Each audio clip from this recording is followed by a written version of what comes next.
When you hear that inflation is around 2%, does that actually feel like good news to you? If prices still feel stubbornly high, or like they're creeping up faster than your income, you are absolutely not alone in that reaction. This common disconnect is precisely what we need to explore today. 2% inflation is often described by economists and policymakers as healthy, stable, and even normal. It's presented as the sweet spot for a thriving economy, a sign of balanced growth without overheating. This target is a cornerstone of modern monetary policy.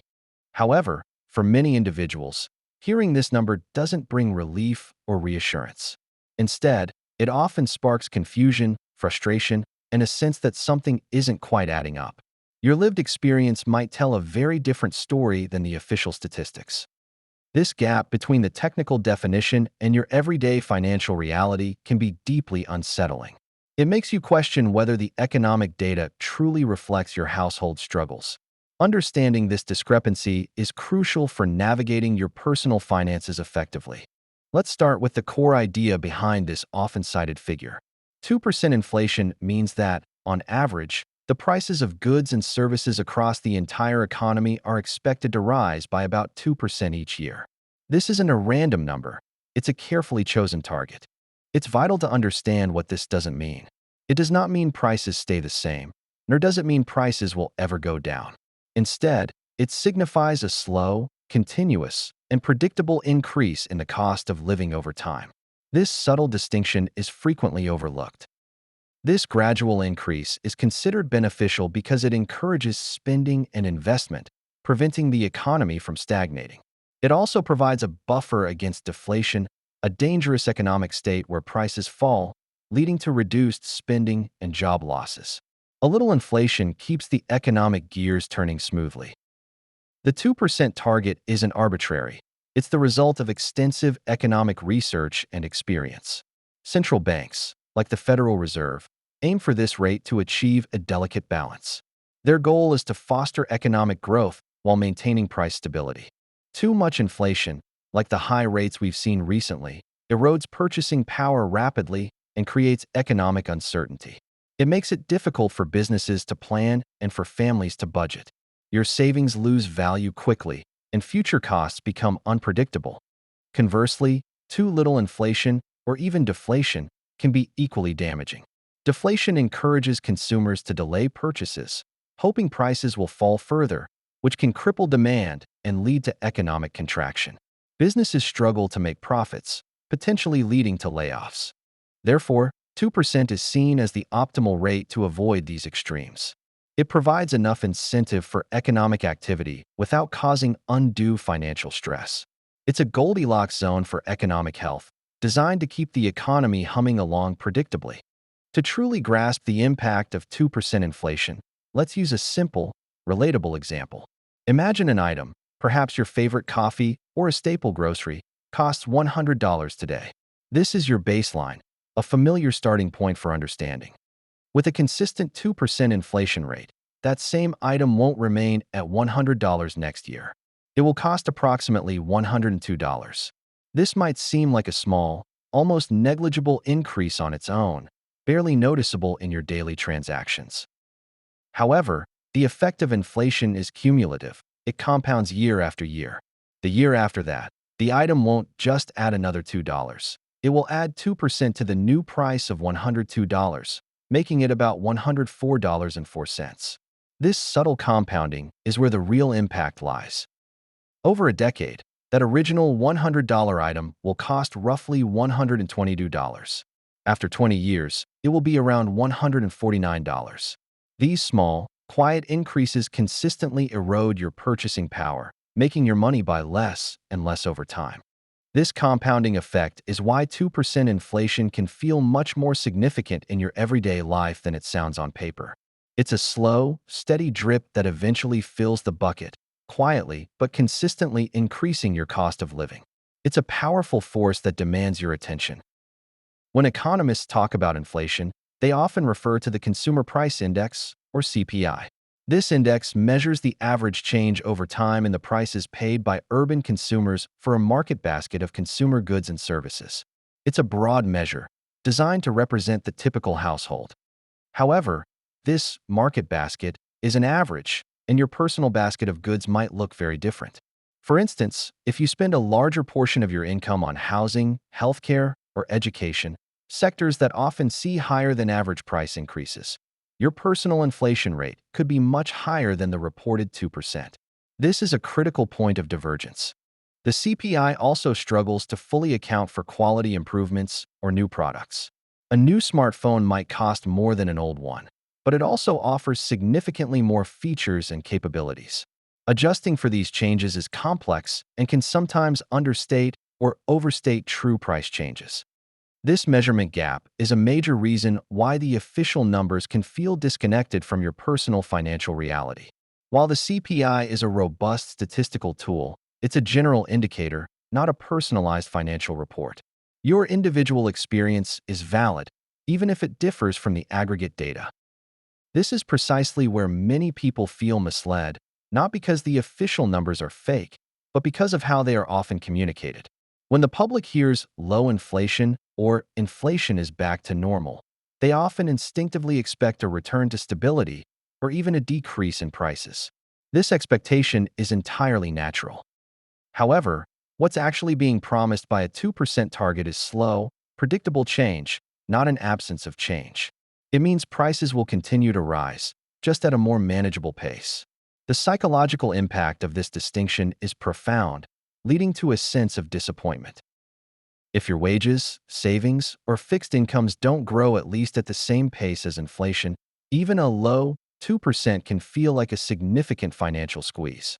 Your purchasing power diminishes, making it harder to maintain your standard of living. This feeling of being left behind is completely reasonable and understandable. It's important to validate these feelings. Your financial well-being is directly impacted by these subtle shifts. When the cost of living continues to climb, but your income doesn't keep pace, the economic narrative of stability can feel like a cruel joke. This empathy is crucial for understanding the public's reaction. From a purely technical, macroeconomic standpoint, 2% inflation helps the overall economy adjust, facilitates wage negotiations, and allows for flexible pricing. It's a lubricant for the economic machine, preventing sticky prices and promoting efficient resource allocation. This is the perspective of central bankers and economists.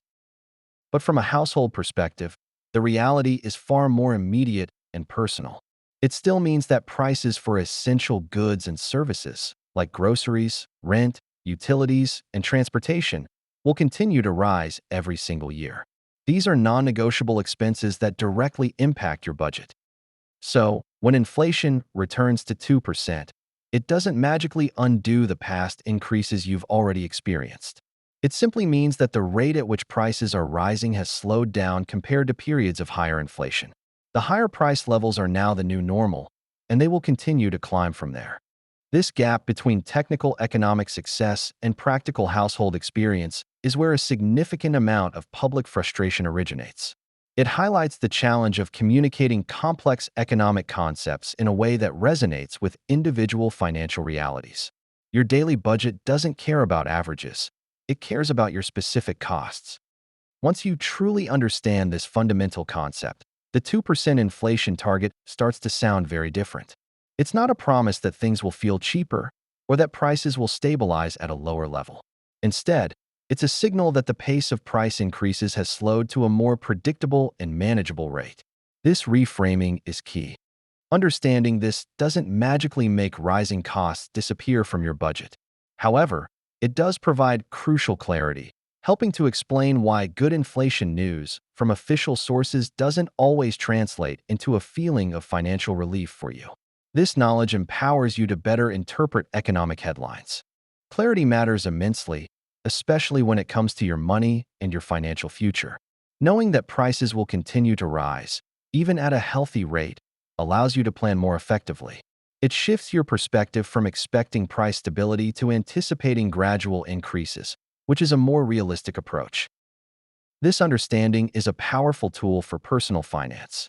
It helps you adjust your budgeting, saving, and investment strategies to account for the continuous erosion of purchasing power. It moves you from confusion to informed action, giving you a stronger sense of control over your financial destiny. Given that 2% inflation is the ongoing reality, what can you, as a student, consumer, or investor, do to protect and grow your wealth? This isn't about fear, it's about proactive financial literacy. Understanding the game allows you to play it better. Firstly, budgeting becomes even more critical. Regularly review your expenses and income to ensure your spending aligns with your financial goals, accounting for rising costs. Don't let small, consistent price increases catch you off guard. Track where your money goes. Secondly, investing is no longer optional, it's essential. Simply saving money in a low-interest bank account means your money is losing purchasing power every single year. Seek investments that offer returns higher than the inflation rate to truly grow your wealth. Consider diversified portfolios. Thirdly, wage growth is paramount.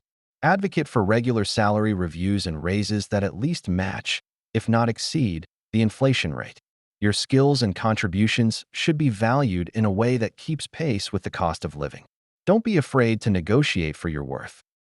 Finally, debt management takes on new importance. While inflation can erode the real value of fixed-rate debt over time, high-interest consumer debt can quickly spiral out of control.